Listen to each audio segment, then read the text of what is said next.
Have you seen the new energy transfer video titled "That's Gas"?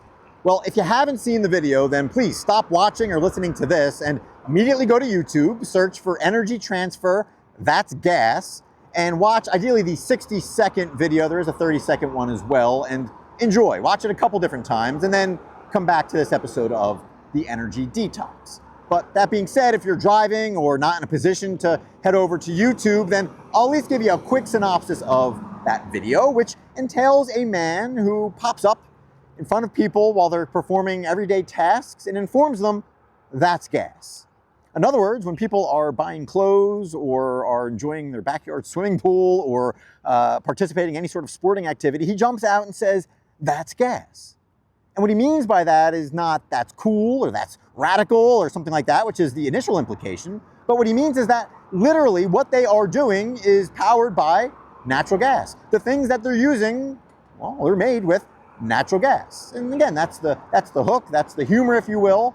And another element of the That's Gas video is that it was released on Masters Sunday, so Championship Sunday of the Masters Golf Tournament in Augusta, Georgia. And it was released because part of that video, at least the 60-second version, spends a lot of time pointing out all of the various things in golf that are gas. From golf balls to fertilizer to clothes, well, that's gas. They're made with natural gas. And so today on the Energy Detox, we're going to take that very effective, enjoyable video spot from Energy Transfer and, as we always do, translate it into a short leadership tool that you can use to become a more effective and more conscious leader. And to do that, I can think of no better location than here in Oakmont, Pennsylvania, site of the US Open, another major golf tournament that will be coming here to Oakmont in just a couple of weeks. So just a mile or two up the road from where I am, you can enjoy the world's greatest golfers, and hopefully you can enjoy Energy Transfer recycling that golf-related energy video, that's gas, as a reminder again that the US Open in many ways is powered by natural gas. But as I said a couple minutes ago, the point here is not to continue praising that energy transfer video, but to help you become a more conscious leader. So how are we going to do that today on this relatively brief episode of the Energy Detox? Well, we're going to take that concept of that's gas, looking around you each and every day and identifying the 96 or 97% of products that are made in some way, shape, or form with oil and natural gas, and translate that to leadership. And in your personal and professional life, looking around and saying, that's leadership. When you see things and people doing things and companies like Energy Transfer investing time, energy, and money in videos like that, saying, hey, that's leadership. That's the type of thing that I, as a leader, hope to emulate and that I would want others to do as well.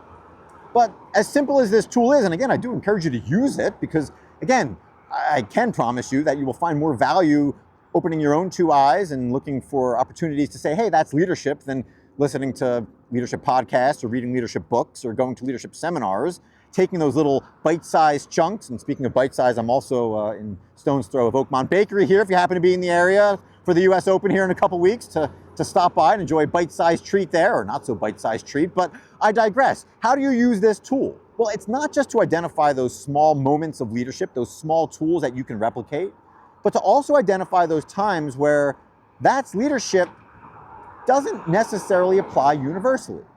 And what I mean by that is, and we'll start with a golf analogy, sometimes in leadership you do need to step down and become the caddy, right? You know, there's all kinds of talk about servant leadership, being that servant leader who's not afraid to get his or her hands dirty, to figuratively carry clubs, if you will, to be on the shop floor, out on location. Servant leadership. There's absolutely a time and a place to model that, but it's not always. And unfortunately, what I see all the time in this world of leadership coaching is leaders who unconsciously, unwittingly follow a very simple script and find themselves going down a path, say, of servant leadership and being the caddy at all times, when really what their team needs often is for you to be that golfer, to be the face, if you will, to be front and center, to be highly visible as the golfers are at these major golf tournaments. Sometimes you need to be out there, again, not being behind the scenes and not operating, if you will, below your pay grade. Sometimes you need to be the golfer, not the caddy. So too, another great example here as we get closer to summer and summer vacations. As a default, it's great to model the importance of taking a vacation for your various stakeholders, to show them that it's important to use up your vacation, to recharge yourself, to connect with your family, to get away and to be away from your computer, away from emails, maybe even unreachable. There's a time and a place to be that. Sometimes that is leadership, right?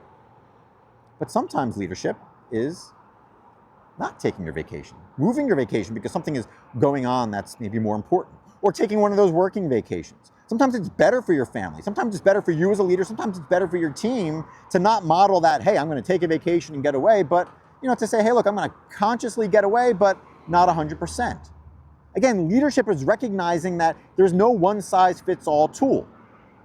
But in this day and age, of quick weight loss approaches and get-rich-quick schemes, the same, unfortunately, can apply to leadership. And it's easy to pick up these concepts and run too far with them unconsciously, unwittingly, which again is what we're trying to address here on the Energy Detox on each and every episode. For you to be a more conscious leader.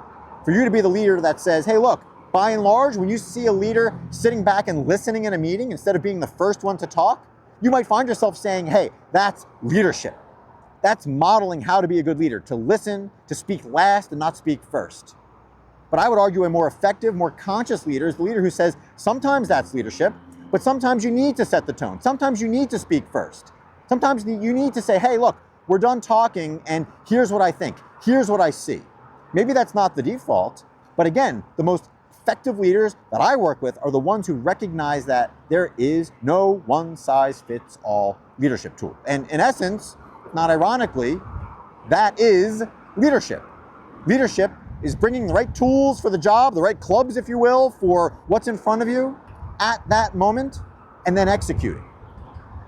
And so with that being said, again, I challenge you to go forth today and look for those opportunities to say, hey, that's leadership.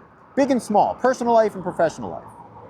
And finally, the last thing I'll encourage you to do is take a page from Energy Transfer and recognize that, again, what they did and what they continue to do with videos like the one that was released recently, well, that's leadership. Advocating and educating for our industry, well, that's leadership. And if you are a leader in the oil and gas industry, I would argue it is your responsibility to go forth and do the same in whatever capacity you can. That's leadership. Does it make sense at all times to always have on your advocating hat? Well, not necessarily, but it's a pretty good default. It's a pretty good way to make sure that you have, the opportunity and you take advantage of those opportunities to say, well, hey, that's gas. That's what we do. That's what I do. That's what my team does. And here's why it's so important. So, that being said, thank you to Energy Transfer for the video. Thank you to you, as always, for checking out this video or listening to this podcast. And again, I always welcome your feedback on small things that you see day to day and recognizing that, hey, that's leadership.